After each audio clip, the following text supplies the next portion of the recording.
Welcome to Book Tasting Friday. Let's remember where we left off last week. We actually saw the kids doing some writing. And Ralph Fletcher, the author, was kind of smart. He showed us what each of the characters that we've been getting to know wrote about when given the chance to free write.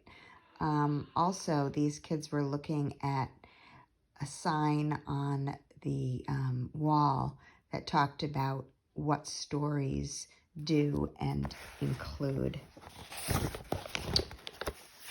10:30 a.m. music.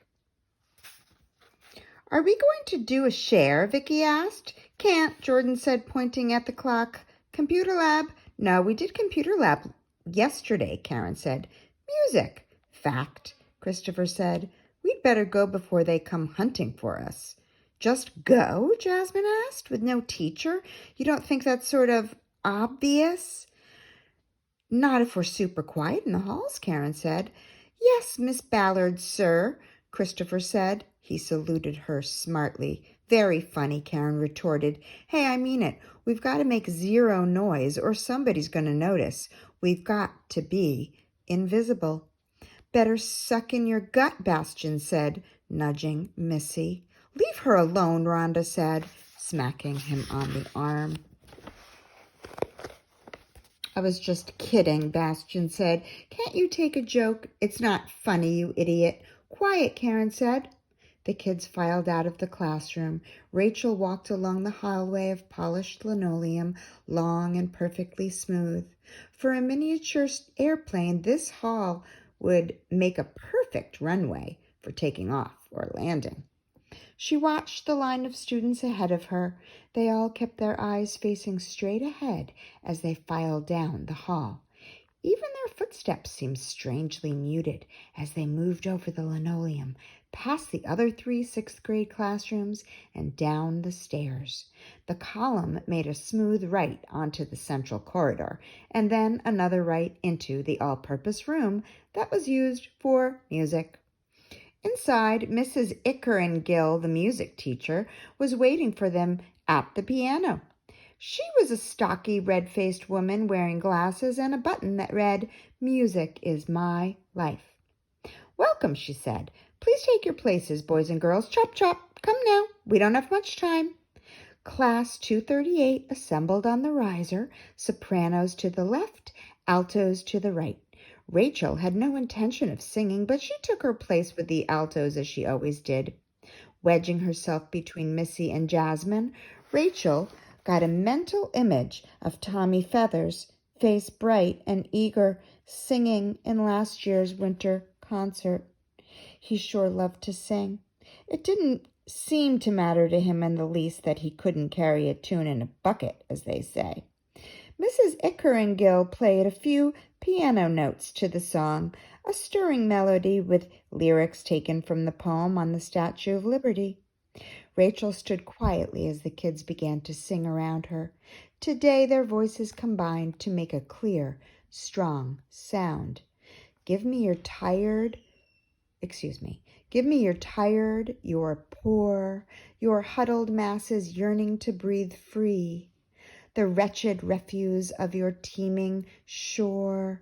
Send these, the homeless, templess tossed to me.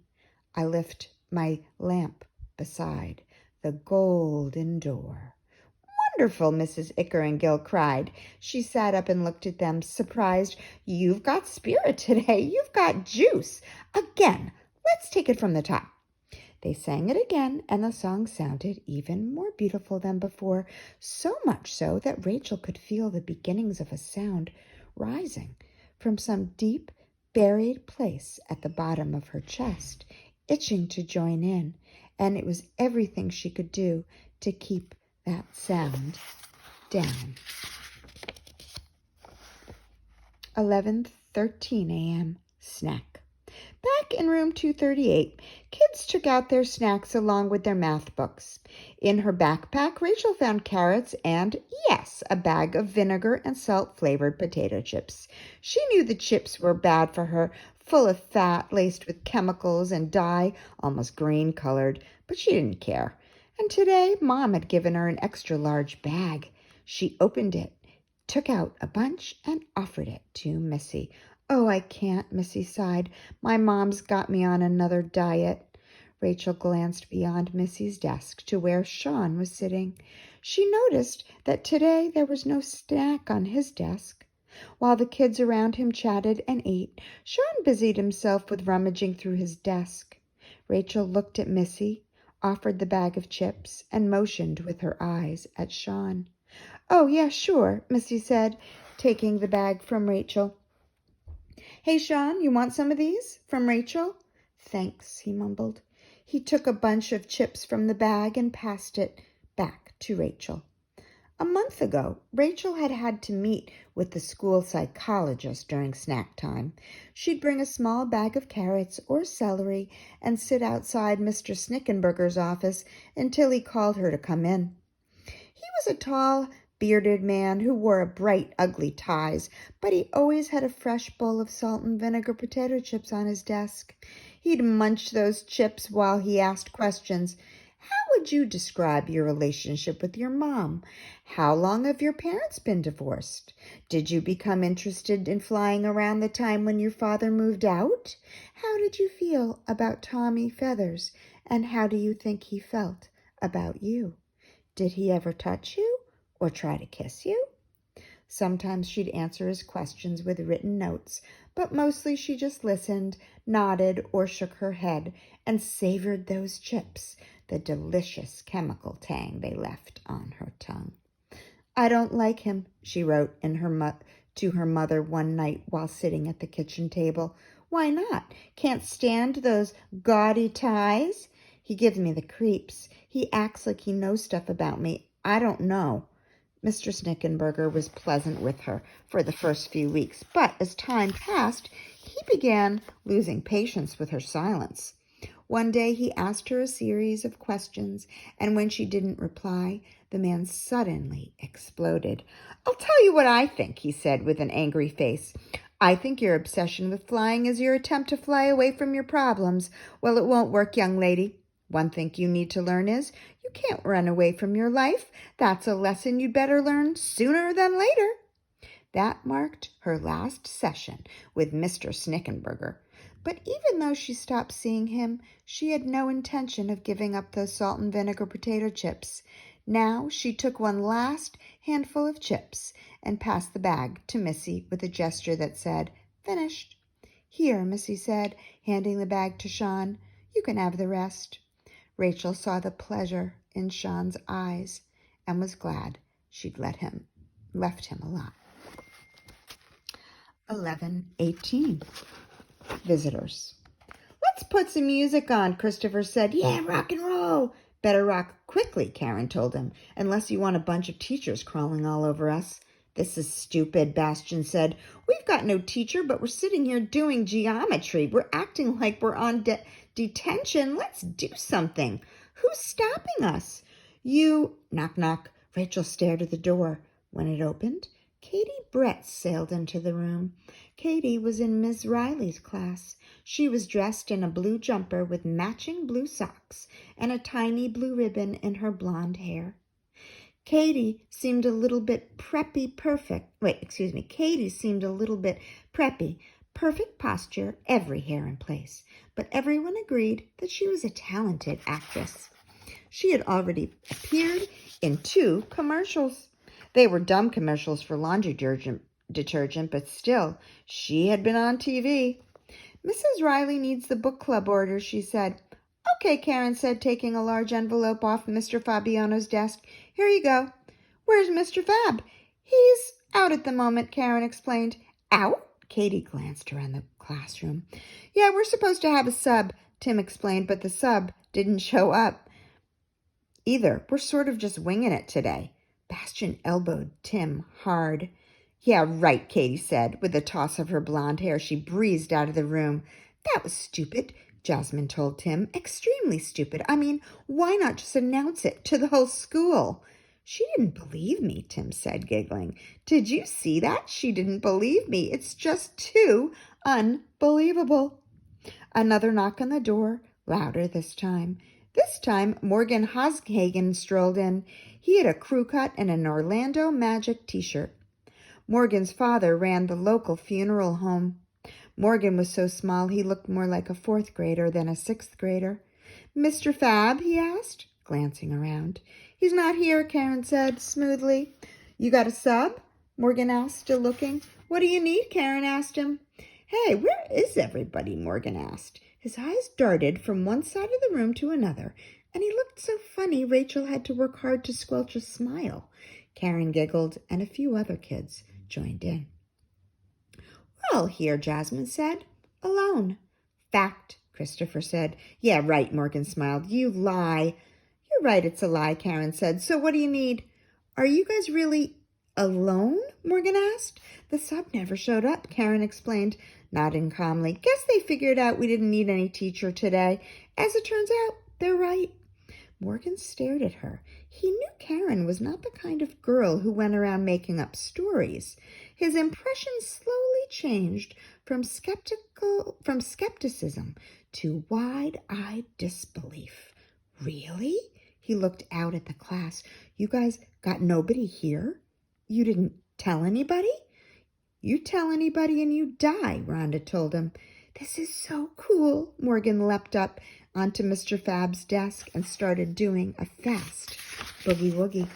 How mature, Rhonda said. Get off there, you jerk. Morgan jumped off and pulled open one of the drawers in Mr. Fabiano's desk. What do you think you're doing? Candy, Morgan said. Mr. Fab keeps a stash down here. Hey, Bastian jumped out of his seat. You take any of Mr. Fab's candy, I'll break your arm.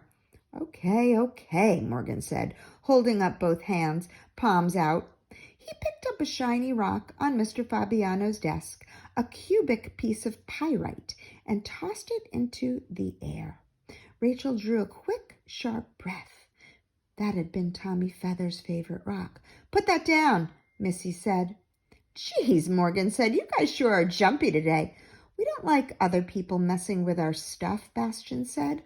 Now Morgan started slinking around the classroom, grinning, looking carefully at everything. Don't you have to get back to your class? Jessica asked. Not really, Morgan said. When he spotted all the opened math books on the desks, his face went all bug-eyed. Don't tell me you guys are actually working with no teacher? What a bunch of wusses. Getting our work done now so we can party all afternoon, Christopher told him. He leaned back and loudly cracked his knuckles. And you're not invited, Tim said. You're starting to get a little annoying, Karen told Morgan. What exactly do you want? Mrs. Kiefer needs the American history book, teacher's edition. I'm not sure where that is, Karen said. I'll look for it and bring it down. Just promise you won't tell any teachers till after school. Promise. Oh, sure, I'm going to go squeal to my teacher, Morgan said, giving her a sour look. He leapt up onto Mr. Fabiano's desk again and did another quick boogie-woogie. This is so cool. Goodbye, Karen said. She pulled him off the desk and pushed him out the door.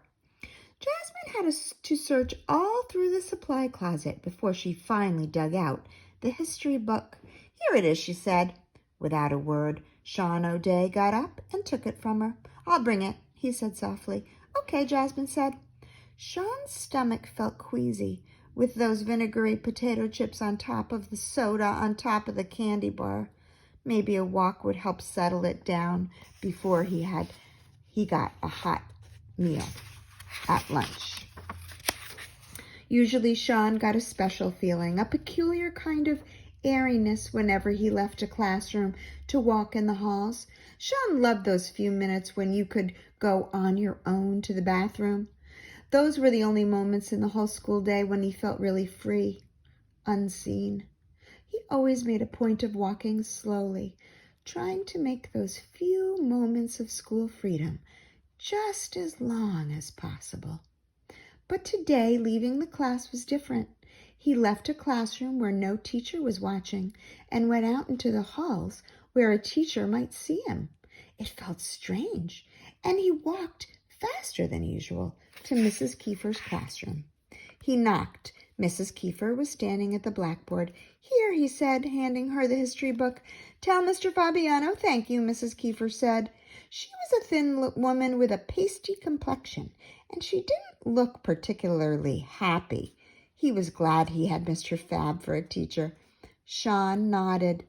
"Oh, that's right. He's out today, isn't he? Well, thank your sub." "Okay," Sean mumbled as he edged to the door. On the way out, he spotted Morgan Hasselhagen waving like a maniac from the back of the room. Music was playing when Sean returned to room 238, a song by the Counting Crows turned down low. Sean looked at the schedule on the board, 11:30, connections, writing again. Sean took a seat and glanced over at Rachel. He tried to catch her eye, but she was deep into her writing. Everyone was. See you later.